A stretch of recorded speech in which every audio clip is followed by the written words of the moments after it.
The various facets and permeations of the access of health rights is, I think, substantive naivety to a lot of people. This is where if you want to push to get, or how many get idealistic, independent, or devoid of any personal life-based uh, prospective prejudice. It is the simultaneous freedom of the press claim justified by it's our ethical duty to keep people informed. And yet you wonder why we aren't living in a world where you're being... So it's even only on commercials, really, where you're getting a little summary of are you in this situation? Then contact Mal Meninga at that, and then it's either too short when really I'd find the media probably quite interesting if they said, well, are you in a bind whereby you need to make travel arrangements? Then, or discussing what various government departments are about, the scopes of what various, without obvious confidentiality breaches in terms of, but yeah.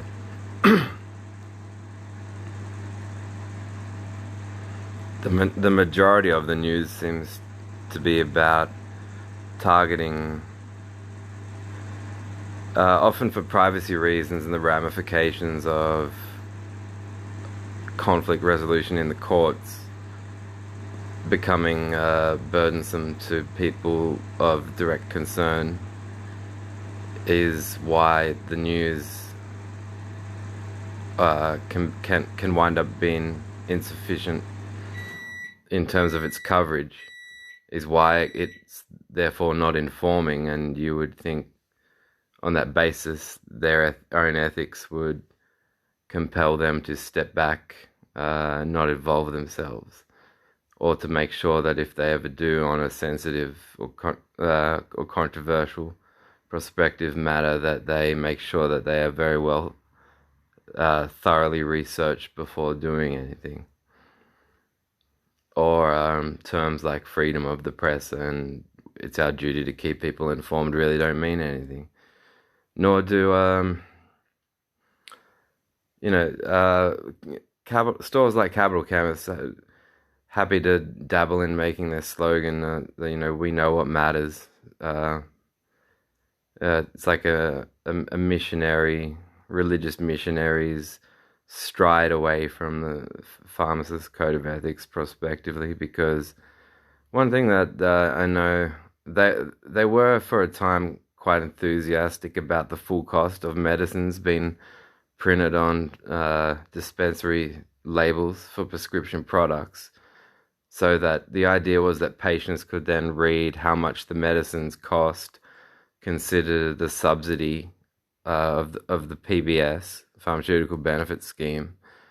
and then think about how much money they are saving and how lucky they are because they don't have to pay for the full cost of their medicines. But what pharmacies don't go and say to them is, we submit a monthly claim to the Health Insurance Commission, and the Health Insurance Commission is billed by our pharmacies for those rebates, leaving the patients potentially under the impression that the chemist was taking on that burden and paying for their medications for them. And so leaving the patient with that impression, even prospectively, would result in the patients feeling like they owe a tremendous deal back to those pharmacies. And then in addition to slogans like "we know what matters," then they've let them know this. So they meant that it could be argued that they shouldn't put the full cost on labels unless they also inform the patient that the subsidized differential is paid for by a government agency and not a private sector homo boys club. Uh, I would say I think both should be done. Thank the Health Insurance Commission for subsidizing your medicine costs, and here's the full costs of this medicinal item. They should do that because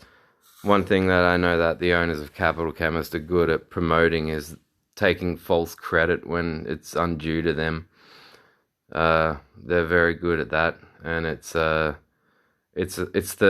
an inner religious activist in a concealed and secretive religious homo boys club, and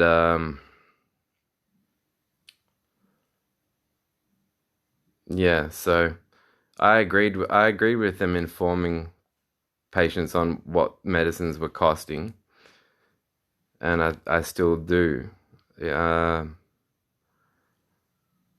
I just think that yeah, they shouldn't do it while then go and take credit for who's paying, like, or who's paying for all of this, or else yeah, they would absolutely be making sick people think, I owe so much to you. You've paid for hundreds of dollars worth of my medicines this year.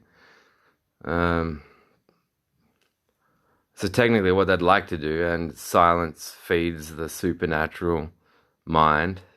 uh, is go, oh, but I didn't say anything, and they didn't ask. Like, well, the evidence was there on the label, and you're very, in principle, demonstrative of how the onus is on you to clarify certain things about uh, the provision of pharmaceutical items. Um, so it's funny how, to the patient's face, they could be arguably insufficient, and yet they want to take a stance over the rights of prescribing doctors and GPs and specialists, and say whatever they can say so that they can pump out more of the generics in whose companies they've got shares and are shareholders, and psych medicines, the manufacturing and distributing companies of which they are also investing shareholders.